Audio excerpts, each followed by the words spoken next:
د خوست ولایت د سرحدونو قومونو او قبایلو رئیس ځاځي میدان ولسوالۍ کې خلکو ته د امیر المؤمنین حفظه الله شفاهي فرمان بیان او خلک عملي کېدو ته راوبلل، کوم چې خلک د خپل منځیو جګړو بدیو څخه منع کړي او د یووالي ژوند ته یې رابللي دي. د غراض د خوست د سرحدونو قومونو قبایلو رئیس وویل چې له قوم څخه مخور سپینګیري عالمان او پوځوانان دې دوی ته معرفي شي چې د کورني رسم او رواج په ترڅ کې شته بدیو ته د پای ټکی کېږدي.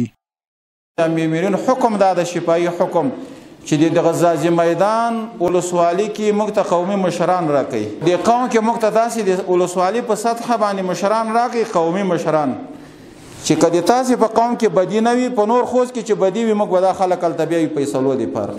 د دې دپاره راغلي یو چې په آرام سره په 10 ورځو کې 15 ورځو کې 20 ورځو کې د ځاځي میدان چې څومره ولسوالۍ ده په دې کې چې څومره قومونه پراته دي چې د هر قوم نماینده ورکوي، موږ ته 10 کسان 20 کسان یا 50 کسانان چې د تاسې خوښ وي موږ ته یې راکوي. که د تاسې په قوم په مابین کې څه مشکل وي موږ هغوی سره همکار یو، د مشکلات حل کوو، د بدي نور د افغانستان نه ختمو. د خوست ولایت د ځاځي میدان ولسونو د خوست ولایت د سرحدونو قومونو او قبایلو څخه مننه وکړه چې د امیر المؤمنین حفظه الله شفاهي فرمان دوی ته ورساوه. همدارنګه د دغه ولسوالۍ خلکو د امیر المؤمنین فرمانونه ډیر ګټور وباله او په اړونده ولسوالۍ کې د عملي کېدو ژمنه وکړه. ځاځي میدان کې همچنان د خوست په شان سره بدۍ شته، خلکو مرګونه کړي دي، ژوند یې خراب شوی دی، هغه شته دي.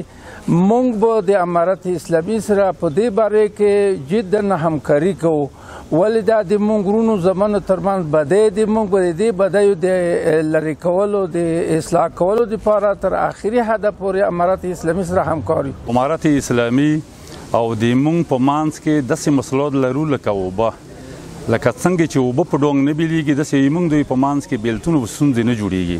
موږ امارت نه ډېره مننه په دې کوو چې خوست نه ونیسه تر باک نه ونیسه تر ځاځي میدان پورې ډېرې مخیمې جوړې وشوې. په د تیر وخت کې ځاځي میدان کې دغه امارت ته 15 جوړې وکړې. خو الله تعالی دې وکړي چې امارت دې خبرې ته په کلکه سره اقدام وکړي او د پوی ټکی ورته کېږدي. موږ قومونه ولسونه کلکو سره ملاتړي. د یادونې وړ ده چې د سرحدونو قومونو او قبایلو رئیس به په راتلونکي کې نور ولسوالیو ته هم د امیر المؤمنین فرمانونه د تشریح او رسولو په خاطر سفرونه وکړي، څو خلک له خپل منځیو بدیو او جنجالونو تیر شي او د ورورولۍ په فضا کې ژوند وکړي.